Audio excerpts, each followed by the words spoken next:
आप सभी को नमस्कार बच्चों। जैसा कि आप जानते हो, कोविड-19 के चलते हम आपको एजुकेशन यूट्यूब के माध्यम से दे रहे हैं। ऑनलाइन के माध्यम से आप तक कक्षा का काम पहुंच रहा है। भविष्य में भी एजुकेशनल एंड मोटिवेशनल वीडियो देखने के लिए मेरे यूट्यूब चैनल को सब्सक्राइब कीजिए, लाइक कीजिए, कमेंट कीजिए, शेयर कीजिए। आज का हमारा विषय है होम साइंस से 8वां पाठ है आहार आयोजन, मील प्लानिंग।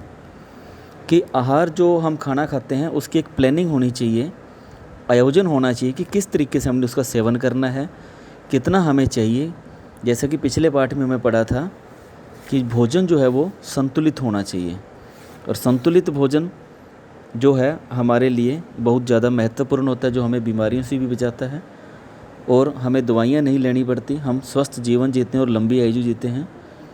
आहार आयोजन का अर्थ है कि विभिन्न खाद्य पदार्थों के मिश्रण से बना हुआ वह आहार जो हमारे शरीर की सभी पौष्टिक आवश्यकताओं को पूरा करता हो और वो संतुलित हो। आहार आयोजन का अर्थ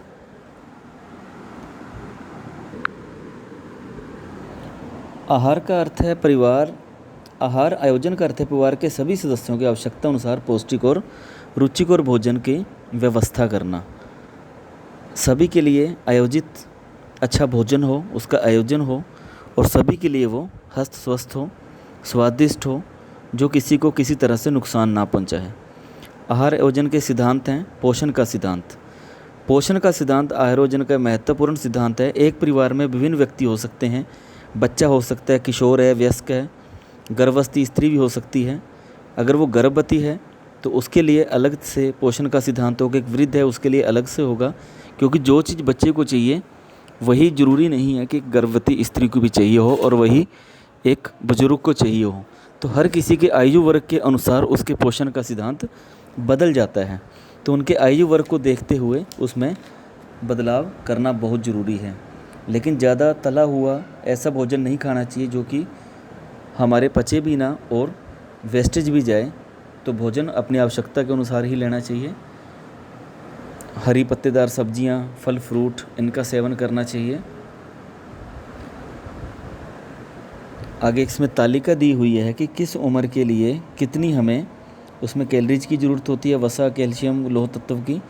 तो ये आप ICMR के द्वारा जो एक तालिका जारी की गई है, ये आप स्क्रीन पर भी देख सकते हैं, अपने बुक में भी देख सकते हैं बच्चों।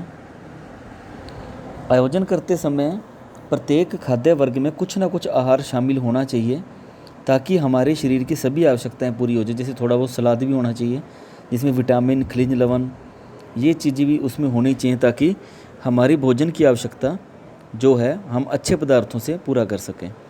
दूसरा है कि परिवार के अनुकूल भोजन। जैसा हमारा परिवार है उसकी अनुकूलता क्या है, उसके अनुकूल को देखकर ही भोजन का आयोजन करना चाहिए। उदाहरण के लिए दाल का पानी निकालकर सूप के लिए भी इस्तेमाल किया जा सकता है।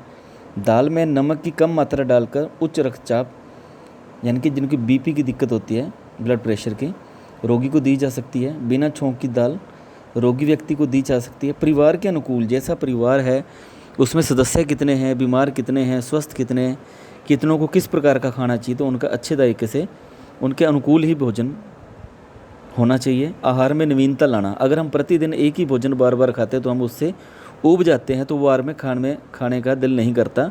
तो उसमें नवीनता आनी चाहिए, कुछ ना कुछ नया बनाना है। जैसे कि मैं उदाहरण देता कि आलू है, अगर हम आलू को पनीर के साथ बना रहे हैं डेली, जब डेली हम इसको क्या कर रहे हैं कि गाजरों के साथ बना रहे हैं, आलू हैं लेकिन इनके साथ बदलते रहें, कभी मटर आ गया, कभी पनीर है, कभी गोभी है, तो उसमें नवीनता आती जाएगी, कुछ ना कुछ नया मिलेगा। और इसमें खाद्य वर्गों से भोजन का चयन कर सकते हैं। जैसे कि सुबह के नाश्ते में व्यक्ति दूध पनीर का सैंडविच ले सकता है, दूध की पुडिंग ले सकता है। इसके विपरीत अगर वो इसका अलग तरीके से चुनाव करता है, दूध के साथ सब्जियों का सैंडविच या कोई फल भी ले सकते हैं। रंग योजना, अगर हम प्रतिदिन जो भोजन बना रहे हैं उसके रंग योजना, कई बार हम देखते हैं कि सब्जियां देखने में इतनी हमें टेस्टी लगती हैं, उनकी सुगंध से ही हमारा जो है मन करता है उनको खाने का। बनावट में नवीनता, हम जो प्रतिदिन खाना बनता है अगर उसमें नवीनता आ जाए उसके बनाने के ढंग में, तो उससे भी खाना जो है बहुत अच्छा लगता है। स्वाद और सुगंध में नवीनता लाना बहुत ज़रूरी है। अगर आप भोजन को स्वादिष्ट बनाना चाहते हैं, इसके विपरीत सब कुछ फीका फीका हो तो खाना कभी स्वास्थ्य जो है स्वादिष्ट नहीं लगेगा। तो इसमें सुगंध की भी बहुत ज़्यादा जो है हम कह सकते हैं कि इसका काफ़ी अच्छा रोल होता है सुगंध का। अगर सुगंध अच्छी है तो भोजन को हम दूर से ही खींचा चला जाता है बंदा। जैसे पकोड़े कहीं पर बन रहे हो, हलवा बन रहा है, तो उसकी खुशबू से हम दूर से ही पहचान लेते हैं कि कुछ ना कुछ बन रहा है, तो वहीं से हमारा दिल करता है उसको कुछ खाने के लिए। विभिन्न पाक विधियाँ, इसकी विधियाँ जैसे बताया कि पारंपरिक पाक विधियाँ जैसे तलना, उबालना, भूनना, सेकना, भापना, खमीरीकरण करना, अंकुरण से भोजन में नवीनता लाना। आलू की हमेशा सादी सब्जी ना बनाकर आलू का रायता बना सकते हैं, कोफ्ते बना सकते हैं, तो इनमें नवीनता भी लाई जा सकती है। चौथा पॉइंट है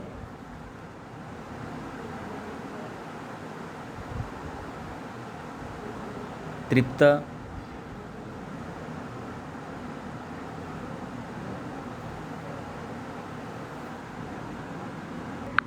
तृप्तादायक यानी कि जो खाने के बाद हमारा पेट भर जाए।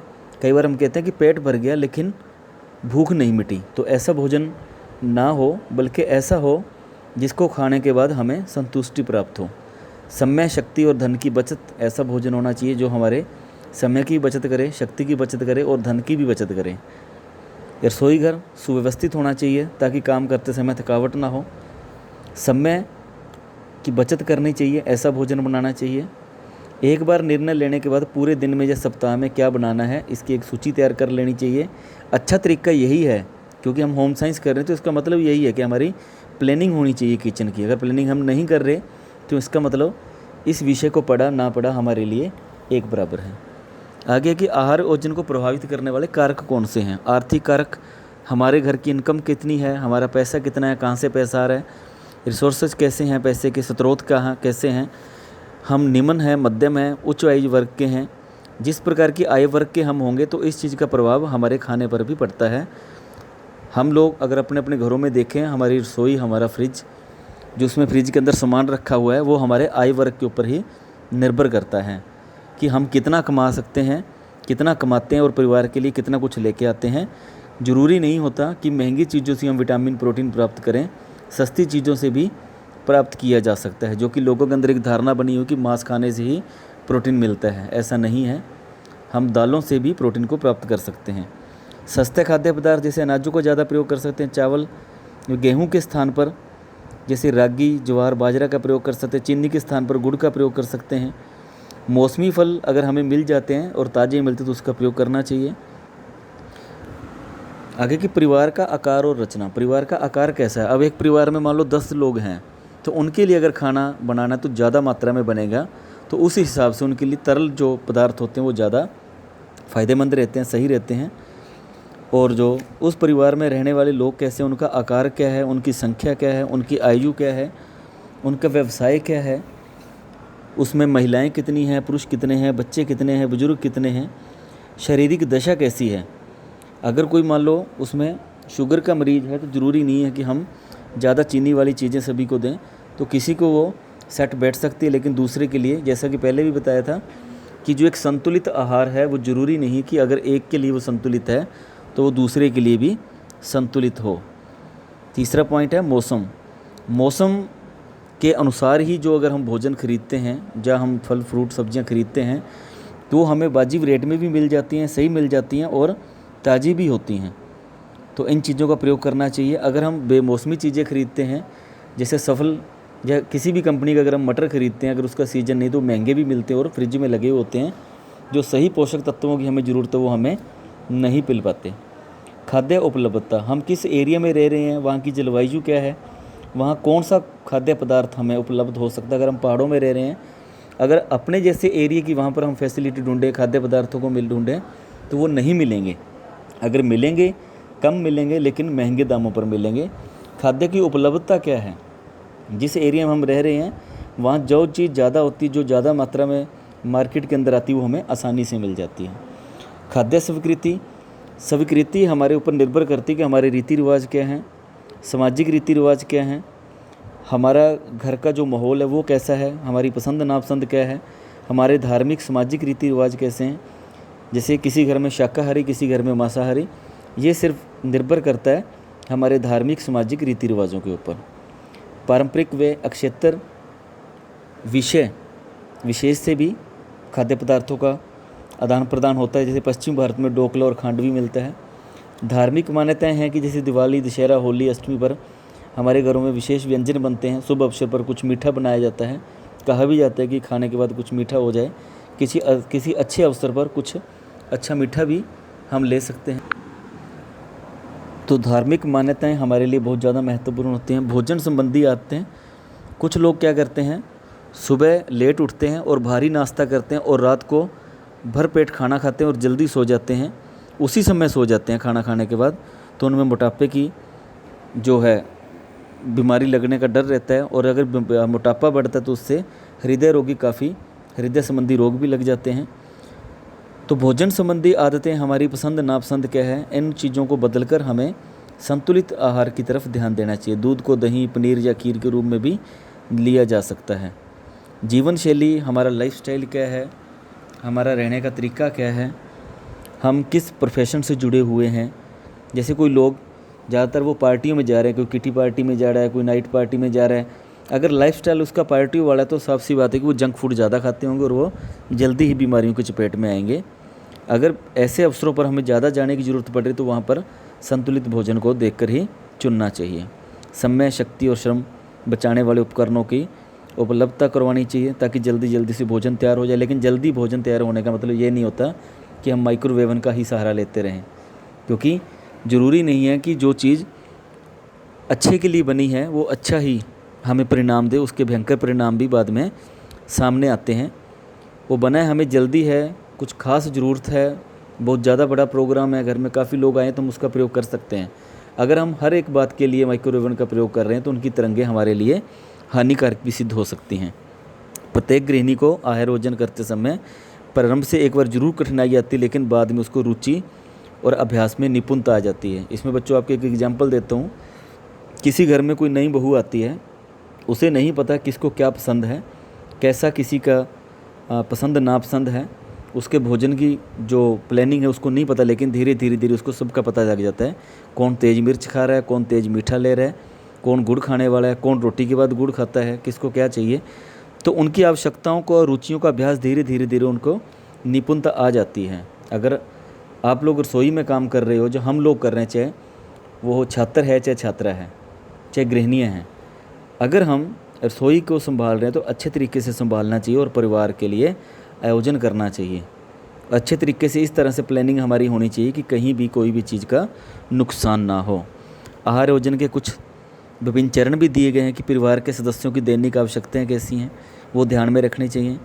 खाद्य वर्गों का प्रयोग हमें किस तरीके से करना है उसका ध्यान रखना चाहिए, तालिका को ध्यान में रखना चाहिए।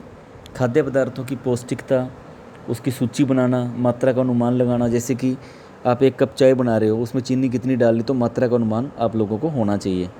अगर 1-2 बार गलत भी हो गया, बनाने की कोशिश करो। गलती हमेशा वही करता है जो कुछ करने की कोशिश करता है।